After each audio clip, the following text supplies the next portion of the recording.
श्रीमद् भागवत महापुराण वो वेद व्यास जी महाराज जब प्रारंभ करते हैं तो उसमें प्रथम श्लोक के प्रथम अक्षर में जा आया।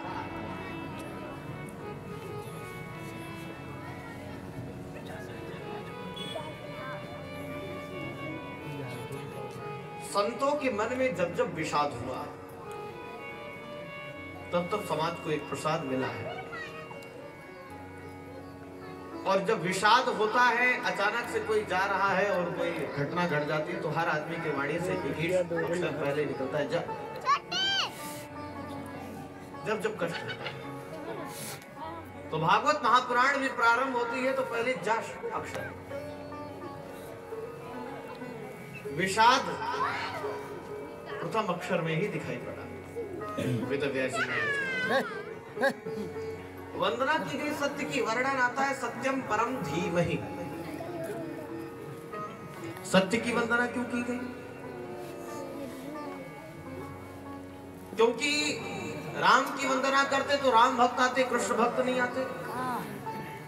लोग कहते कि ये तो भाई राम जी की है कथा और कृष्ण वाले हम तो नहीं है। कृष्ण की कथा वंदना की जाती तो कृष्ण वाले आते, राम वाले दूर हो जाते।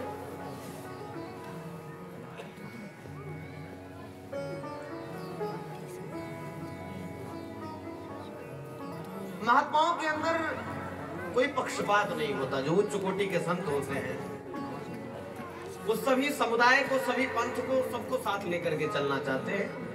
तो उन्हें मालूम है कि सबका लक्ष्य एक ही है, परम पिता की प्राप्ति करना, भगवत प्राप्ति करना।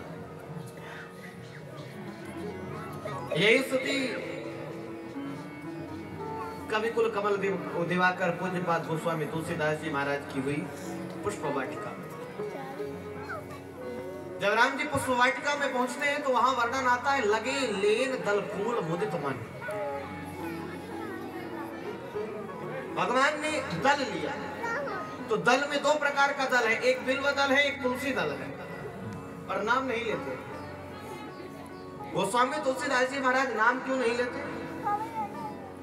तुलसीदास जी को मालूम था कि अगर हम बिल्व दल बोल देंगे तो शिव भक्त ज्यादा प्रसन्न होंगे, राम भक्त को परेशान ना हो जाए। अगर हम तुलसी दल बोल देंगे तो कहो वैष्णव भक्त तो प्रसन्न हो जाए पर शैव भी नाराज हो जाए।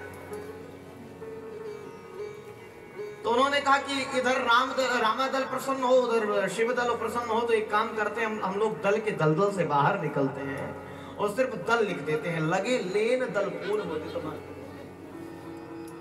महात्माओं का लक्षण भी यही होना चाहिए। दुनिया का कोई भी संत वो महान नहीं हो सकता जो दल के दलदल में पड़ा हो। जो राजनीतिक महात्मा होता है, जो पार्टी इत्यादि को लेकर के चलना चाहता है, तो कोई पार्टी कितनी भी धार्मिक क्यों ना हो, कोई पार्टी कितनी भी अधार्मिक क्यों ना हो, आप महात्मा हैं, आपका कार्य है समाज में सुविचार स्थापित करना। लोगों के विचारों में राम राज्य की स्थापना कीजिए। सिर्फ वाणी से और माइक से इसकी घोषणा करने से कभी भी लाभ होने वाला नहीं। महात्मा का कार्य कभी भी दल के चक्कर में पड़ना नहीं है। महात्मा का कार्य है समाज को दल के दलदल से निकालना। और दलदल से खुद ही नहीं निकल पा रहे हैं, खुद ही दल में पड़े हैं। कोई कह रहा है इस पार्टी को वोट दो, कोई कह रहा है उस पार्टी को वोट दो। बाबा लोग, संत लोग भी आज के समय स्टार प्रचारक बन गए हैं।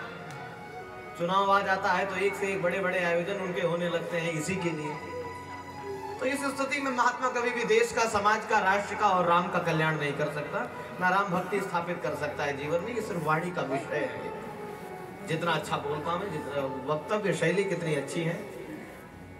आदि जगत गुरु शंकराचार्य जी महाराज कहते हैं, वाक वैखरी शब्द झरी, वाक वैखरी शब्द झरी, शास्त्र व्याख्यान कौशलम वैदुष्यम विदुषाम तत्वत भुक्तये नातो मुक्तये।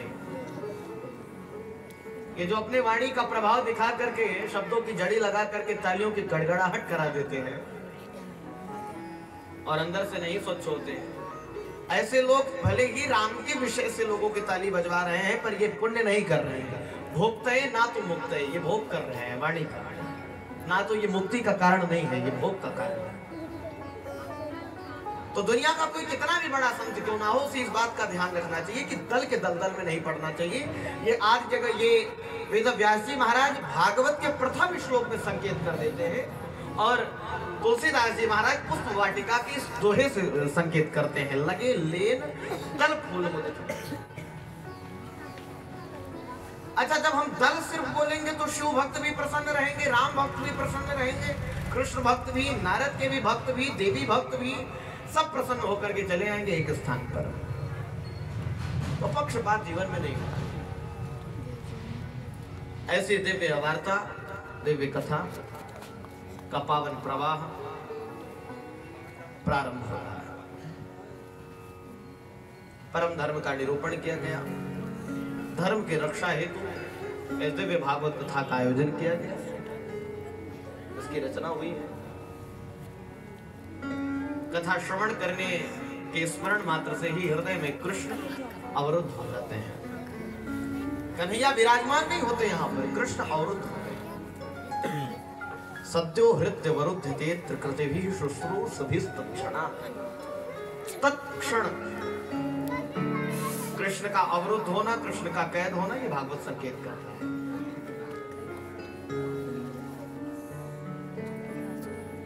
तृतीय श्लोक में वर्णन है, निगम कल्पतरोर गलितम फलम शुकमुखादमृतद्रव संयुतम पिबत भागवत रसमालयम मुहुरहो रसिका भुवि भावुकाः। निगम रूपी वेद का कल्प वेद, निगम रूपी वेद जो कल्प वृक्ष है, उसका पका हुआ फल ही श्रीमद् भागवत महापुराण है। किसी ने का फल है तो फल तो धड़ाम से गिरा होगा, धरती पर फट गया होगा, बोले नहीं। पका फल है पर शाखा प्रति शाखा आई है। जैसे एक फल पेड़ के उच्च शिखर पर हो और वहां पर कोई चढ़ जाए, वो किसी हाथ में दे, फिर वो किसी हाथ में दे, फिर वो किसी हाथ में दे, और ऐसे ऐसे अगर नीचे आएगा हाथ हाथ से, हम आपके हाथ में दिए, आप उनके दिए, और एक साथ उठाकर फेंक दे तो फट जाएगा। तो भागवत की कथा कैसे